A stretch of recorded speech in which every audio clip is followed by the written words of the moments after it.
En este video hablaremos sobre la despolimerización. En la clase anterior hablamos de los polímeros y recordaremos que los polímeros son macromoléculas en que se unen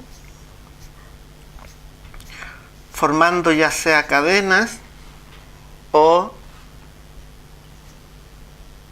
ramificadas, por ejemplo así.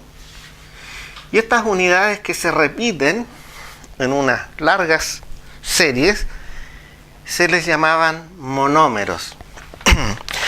Los polímeros forman parte de nuestra vida.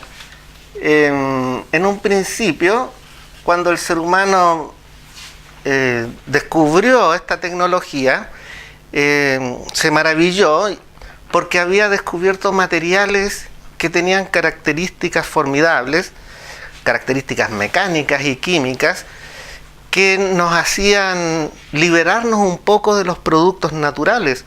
Ya vimos muchos ejemplos, el caucho sintético, etcétera, etcétera. Y después la tecnología intentó obtener materiales cada vez más resistentes, porque se pueden usar en la construcción. Todos queremos tener un techo sólido, ¿cierto? Que una lluvia o el calor no lo afecten grandemente.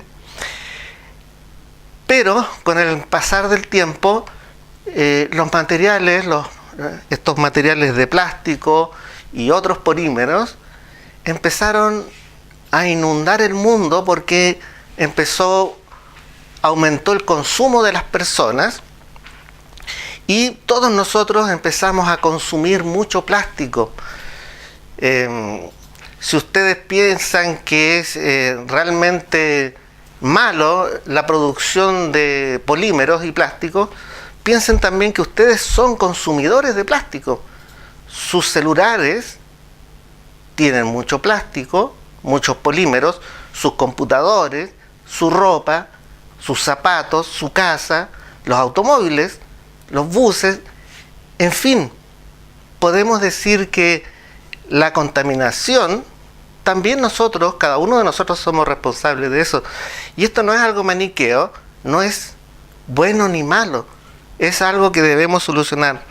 Por eso este tema de la despolimerización era un tema que antes no estaba en el currículum y que con el pasar del tiempo sí se ha vuelto un tema importante que debemos considerar. Solo en la producción de botellas de bebidas, ¿cierto? El mundo produce anualmente 10 millones de toneladas. ¿Se imaginan eso? Solo en botellas de bebida que las usamos un rato y después las botamos. Finalmente todos los artículos de plástico terminan siendo botados. Solo en botellas de plástico, envases de plástico, son 10 millones de toneladas.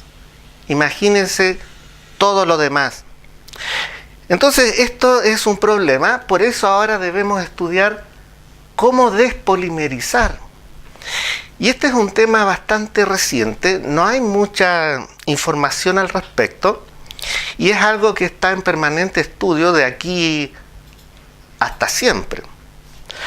Ahora, ¿qué es lo que es la despolimerización? Ustedes ya lo sospecharán, es la degradación, la separación de los enlaces químicos de los polímeros para transformarlos en monómeros o grupos de monómeros, oligómeros.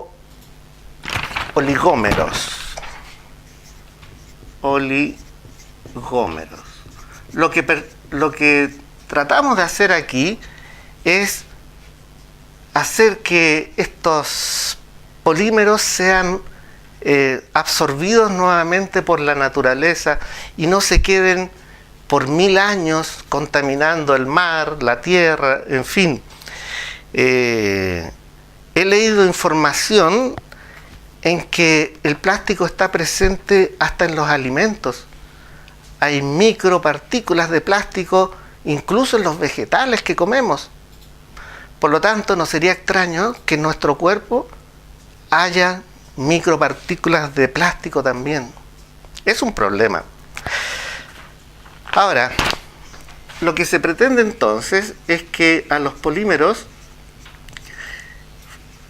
por ejemplo, uno así, fraccionarlos, ya sea transformarlos en monómero tras monómero, romper este enlace y irlos rompiendo todos de uno por uno, o como oligómero de grupos, por ejemplo, romper estos tres y así, fraccionarlos de manera tal de formar un producto que sí sea degradable. Por eso comentábamos en el video anterior que la industria está intentando hacer polímeros biodegradables. Aquí tengo que decir otra cosa. En el tema de los polímeros y su despolimerización, tenemos dos puntos de vista. Por un lado, hay grupos de científicos y de empresas intentando hacer productos que sean biodegradables o por lo menos reciclables. Y sin embargo, hay otros equipos de investigación estudiando las características de cómo hacerlos más resistentes y más fuertes. Y no es que un equipo sea bueno y el otro equipo de investigación sea malo, ¿no? Imagínense ustedes, el ser humano quiere construir una nave espacial. Necesita materiales resistentes. ¿Lo comprenden? Imagínense ustedes quieren hacer un techo, de poliuretano. Necesitan que ese techo sea resistente a los factores ambientales. Entonces, tenemos aquí un problema muy difícil de solucionar. Pero sí podemos contribuir a que, por ejemplo, los envases de plástico o las bolsas de plástico y ese tipo de artículos sí tengan una vida útil menor. Y algo podemos ayudar a descontaminar el mundo. Tenemos principalmente este tipo de reacciones de despolimerización: térmica, mecánica, fotoquímica, radiación química, biológica y química. Algunas de estas son de naturaleza física. Todos los polímeros a altas temperaturas se despolimerizan, se degradan. El problema es que una despolimerización térmica requiere altas temperaturas, alrededor de los 400 grados Celsius. Excepto en el PVC, policloruro de vinilo.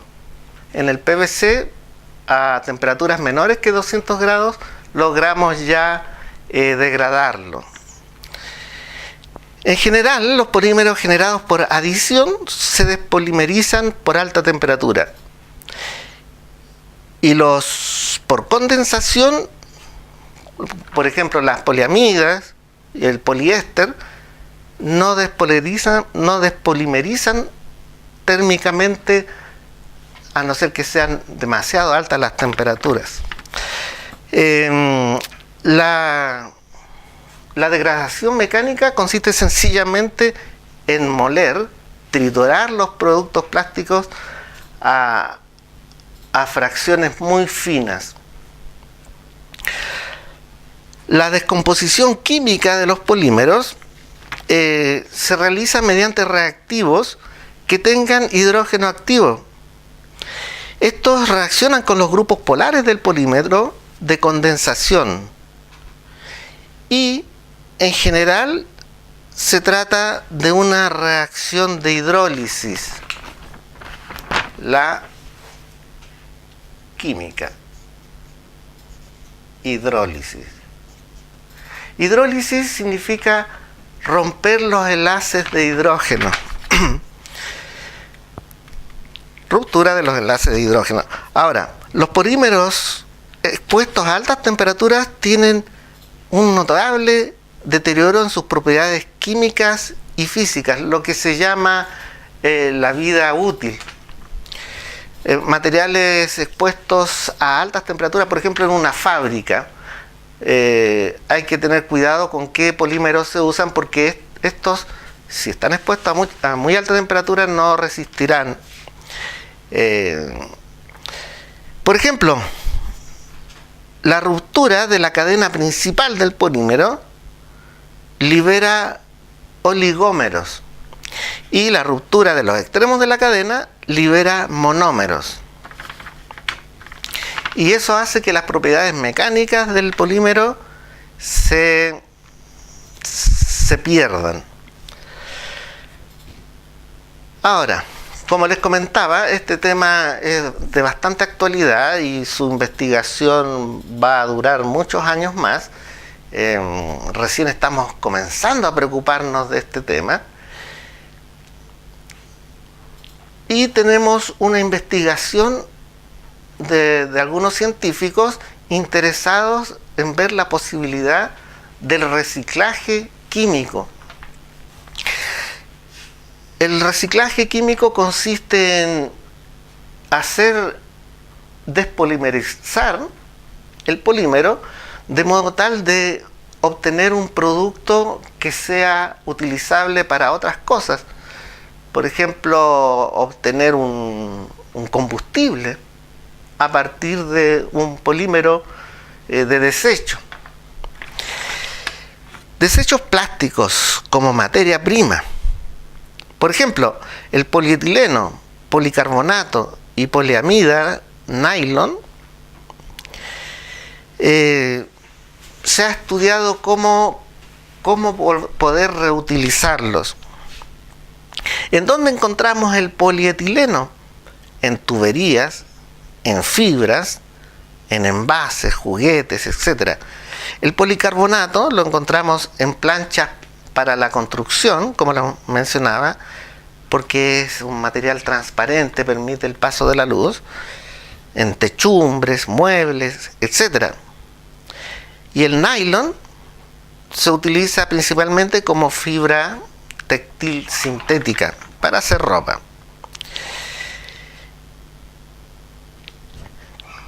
Bueno, aquí tengo un ejemplo de la investigación de reciclaje químico. Por ejemplo, aquí tenemos el polietileno PET, se resume PET. Aquí tenemos el monómero N, que se repite en la cadena del polímero, y se hace una reacción de glicólisis que se llama. Se le agrega etilenglicol, EG, y zinc como acelerante de la reacción, y de esa manera los científicos lograron romper estos monómeros y añadirle moléculas de hidroxilo, transformándolo en terminaciones de alcohol. ¿Recuerdan este grupo cómo se llamaba? El anillo bencénico. Es un compuesto aromático. De esa manera transforman el polímero en monómeros básicos. Tenemos un objetivo ahí cumplido, que es la recuperación del monómero. Pero esto es una investigación, no tengo antecedentes si lo hayan logrado hacer industrialmente, pero se está intentando. Ahora, los polímeros, como son una cadena bastante larga de monómeros, está constituido por distintos tipos de grupos funcionales. Y estos grupos funcionales que están presentes en los polímeros nos dan una idea de cómo despolimerizarlos. ¿Ya? Esta palabra es un poquito larga de decir, por eso me voy a confundir al decirla varias veces en este video. Los polímeros presentan muchos de estos grupos funcionales. doble enlace, carbono-carbono, grupo hidroxi, OH, halogenuro, cloro con carbono, como el que les mencioné, el PVC. PVC son en los tubos que se usan como cañerías. Tienen grupos éster, amida con nitrógeno, carbonato, carbonilo, carbono con doble enlace con oxígeno y carbonos terciarios. Un carbono terciario el que está unido a otros 3 carbonos. ¿Qué podemos decir? Que cuando tenemos presente en la molécula del polímero un doble enlace, esto es una insaturación. Por lo tanto, aquí se puede romper ese doble enlace por adición. Recuerden las reacciones de adición que estudiamos, y por oxidación. Ahí ya tenemos una manera de despolimerizar químicamente un polímero. El grupo hidroxi puede hacer una oxidación o una eliminación. Recuerden que vimos que podía salir una molécula de agua con el grupo hidroxi. Oxidación, eliminación. Todo esto hace posible degradar el polímero porque tiene estos puntos débiles, por llamarlo de alguna manera. El halogenuro se puede producir una reacción de eliminación, una eliminación del cloro, decloración. El grupo éster, el grupo amida y el carbonato, se puede hacer una hidrólisis.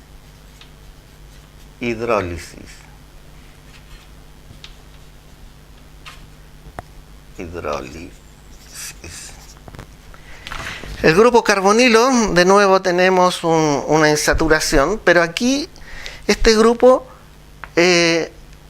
absorbe energía de tipo lumínica, y al absorber esta energía hace que la energía se transmita a diferentes partes del polímero en donde se pueden ir rompiendo los enlaces. Se dice que es cromóforo.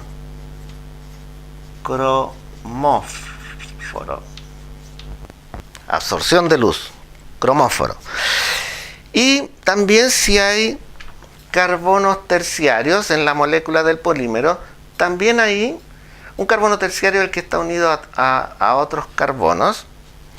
Ahí también podemos tener una reacción de oxidación y comenzar a destruir el polímero. Recuerden que esto tiene 2 puntos de vista. Por un lado, la industria que quiere empezar a descontaminar y a producir polímeros degradables, y por otro lado, se estudia esto mismo pensando en materiales más resistentes. Tiene esta doble visión esta materia. Por ejemplo, hay trabajos, artículos científicos pensando en los factores ambientales que pueden degradar a los polímeros, pero ellos lo hacen desde el punto de vista de querer tener polímeros más resistentes. El tener polímeros más resistentes significa que van a estar más tiempo en la tierra contaminando y van a ser prácticamente indestructibles. Los microorganismos no lo pueden consumir. Ellos están abocados a eso porque hay ciertas cosas en que sí necesitamos polímeros resistentes. Por ejemplo, para construir una casa, ¿cierto? No queremos que esos materiales no presenten resistencia al medio ambiente. A todo esto hay unos alumnos, unos estudiantes ingleses que descubrieron un hongo que comía plástico, y ellos hicieron una investigación al respecto. Por eso aquí hablamos de que también existe degradación de polímeros de tipo biológica. También hay microorganismos que pueden empezar a dañar estos polímeros. y es un área de investigación también esa. Bueno, los factores ambientales, tenemos la termodescomposición. Imaginemos un plástico, un techo que está siempre expuesto al aire. La oxidación, la hidrólisis, la fotodegradación y la biodegradación son aspectos que pueden degradar un polímero, que se parecen a estos que estudiamos en un principio. La termodescomposición, dijimos que se requerían temperaturas altas, alrededor de 400 grados Celsius, por lo tanto, como factor ambiental, la temperatura no es un problema. No es un problema desde este punto de vista, en que vaya a descomponer un polímero. La pirólisis también se le llama, piro de fuego, ¿cierto? Sin embargo, como les conté, el PVC se descompone a temperaturas menores que 200 grados Celsius. Ahora, la oxidación. Los gases atmosféricos pueden provocar cambios químicos en los materiales de polímeros. El oxígeno, por ejemplo, en combinación con la temperatura, puede provocar una termooxidación.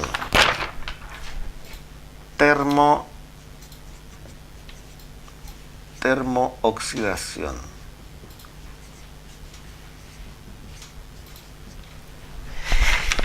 Y la combinación de oxígeno con la luz puede provocar una fotooxidación. Fotooxidación.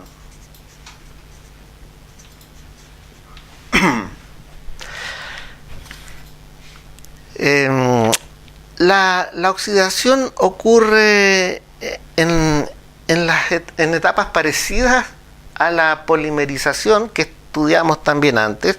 Recuerden que constaba de una iniciación,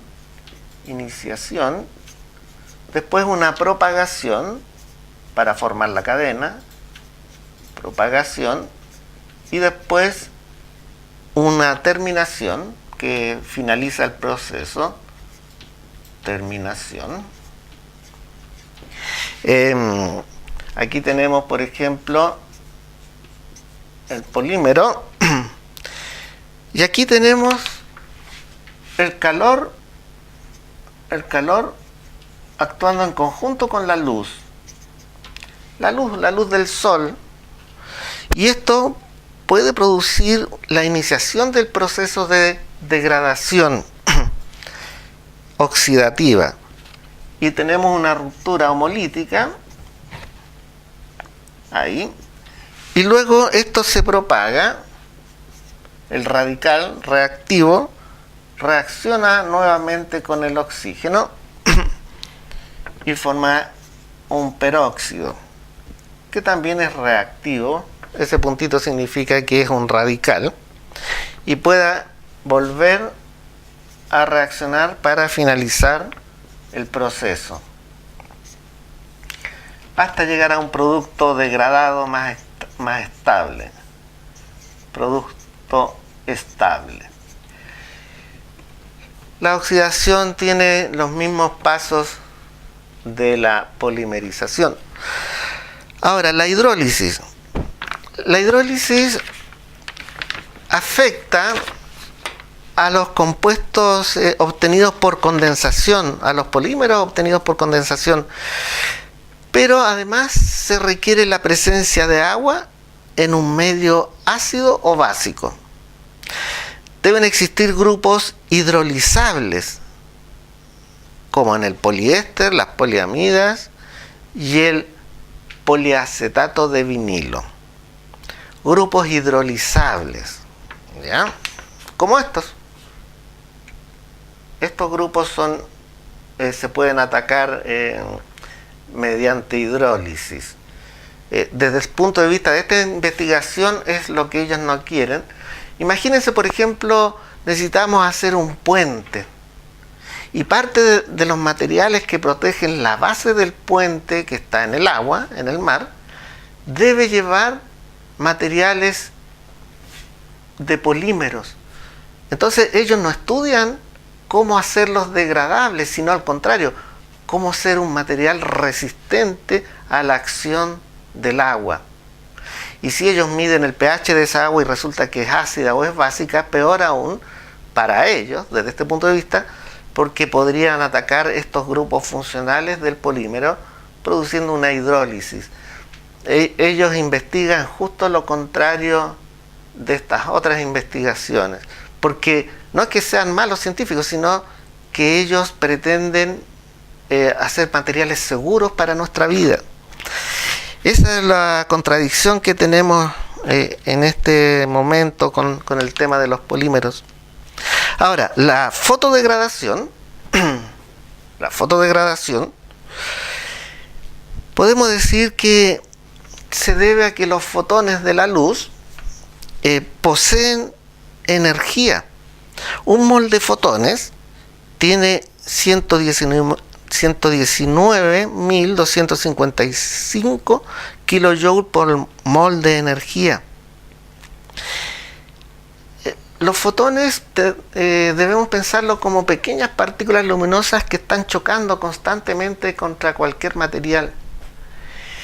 Entonces, por ejemplo, tenemos una plancha para un techo, aquí,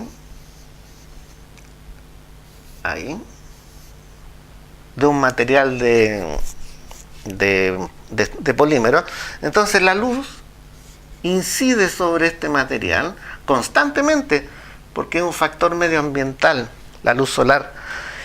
Esa luz trae consigo energía que impacta sobre este material, y si ustedes quieren tener un techo resistente que dure bastantes años, bueno, hay que prevenir esta fotodegradación. La luz azul, si nos acordamos del espectro electromagnético, claro, si nos acordamos del espectro magnético, es más energética que la luz roja. Y naturalmente la ultravioleta, que está ya fuera del espectro visible, está como en el límite del espectro electromagnético, la luz ultravioleta es más energética aún que cualquier luz visible. Y ustedes saben que tenemos una radiación de ultravioleta muy, muy grande. Esa transmite aún más energía a nuestro material, la ultravioleta. Esta afecta a los grupos funcionales carbonilos, que era cromóforo.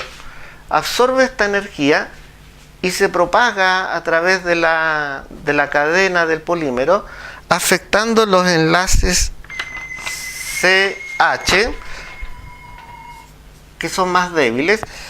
Esta absorbe la energía luminosa o ultravioleta, se transmite por la cadena del monómero hasta llegar a este tipo de enlace y los rompe. De esa manera afecta la radiación luminosa. Bueno, anexo a este video unas lecturas y material complementario.